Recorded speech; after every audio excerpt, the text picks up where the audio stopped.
I have shown several smartphones, from cheap smartphones to smartphones with the best specifications and technology, to help you choose the ideal smartphone for you.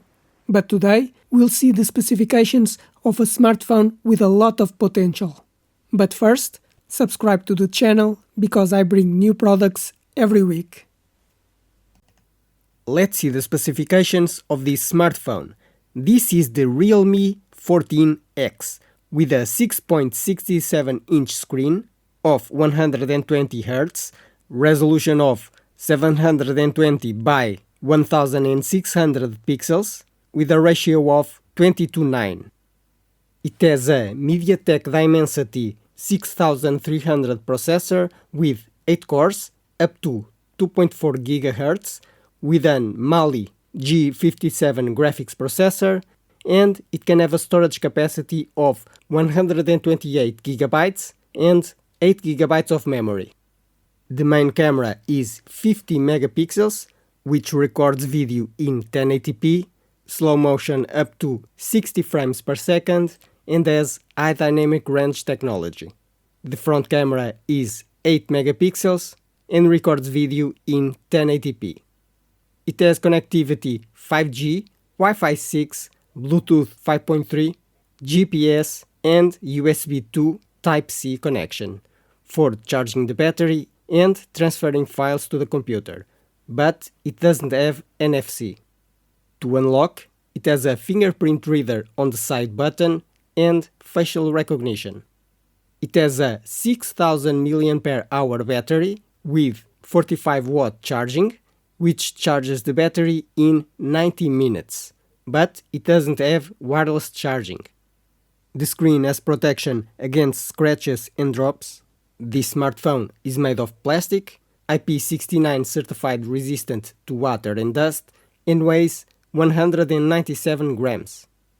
You can put one nano SIM card for communication and one microSD card to expand the storage capacity. This is a smartphone with basic technology and minimum specifications, so it's cheap and good for a normal user. But it's not a smartphone that I recommend if you need a good and versatile smartphone. Smartphones have become the most important device in our lives, due to their versatility, convenience, and communication capabilities. But with so many different smartphone models, it can be difficult to choose which smartphone you should buy, because you have to consider several features: the screen size, amount of memory, processor speed, camera resolution, connectivity, or the sensors it has. But I will explain all these features to you, so you know how to choose a new smartphone. About the screen, you can choose the size of the screen. Either it has a cutout for the front camera, the resolution, the refresh rate, and the type of screen, because it may have more vibrant colors. I recommend an OLED screen with 6.7 inches with 120 Hz. About the processor. The processor is very important, because the faster it is, the faster the smartphone will work and the smoother your interaction will be. A processor can have multiple cores, speeds, and an integrated graphics processor, which is very important for gaming. I recommend that it have a MediaTek or Snapdragon processor with at least 6 cores at 2.4 GHz. The RAM memory is the memory that all applications will be running when you use your smartphone. So, if you normally have many apps open, you have to have a lot of memory, and you can choose from 4 GB to 24 GB. I recommend that you choose with at least 8 GB, but if you play games on your smartphone, you may need more.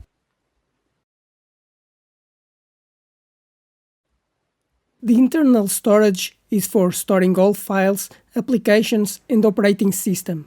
A smartphone can have between 64 GB and 1 TB of capacity. I recommend choosing a smartphone with at least 128 GB, But if you record videos and take a lot of photos, you should choose with 256 gigabytes. But if you have a lot of files and movies on your smartphone, you may need even more capacity.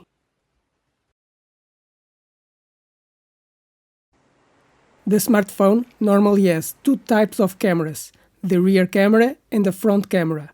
The rear camera is the main one, with higher quality and can have 4 different cameras.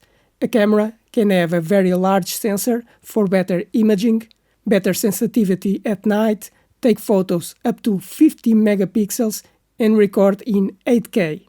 I recommend that you choose a camera that records videos in at least 1080p and captures photos in 12 megapixels.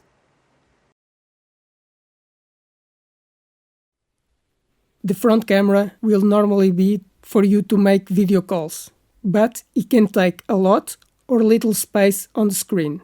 It can have 32 megapixels and record 4K video, but for video calls, a 720p camera is enough. About the smartphone security, so that only you can unlock the smartphone, you can use a password, a fingerprint reader that detects your finger, or facial recognition that detects your face. I recommend that it has at least a fingerprint reader, but it's up to you if you prefer other protection systems.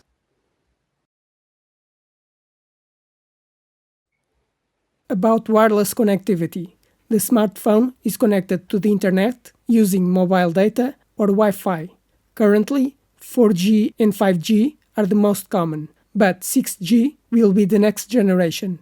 To connect to Wi-Fi, you can have Wi-Fi 5 with speeds of 3 gigabits or Wi-Fi 6 with 9 gigabits, and Bluetooth for communicating with nearby devices.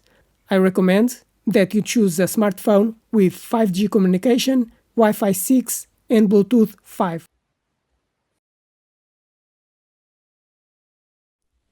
But a smartphone can also allow compatibility with other cards, because a smartphone can have 2 SIM cards for mobile communication, but you can also put a microSD card to expand the storage capacity. The smartphone has at least one nano SIM card, but if you need to expand the storage, you can also put a microSD card.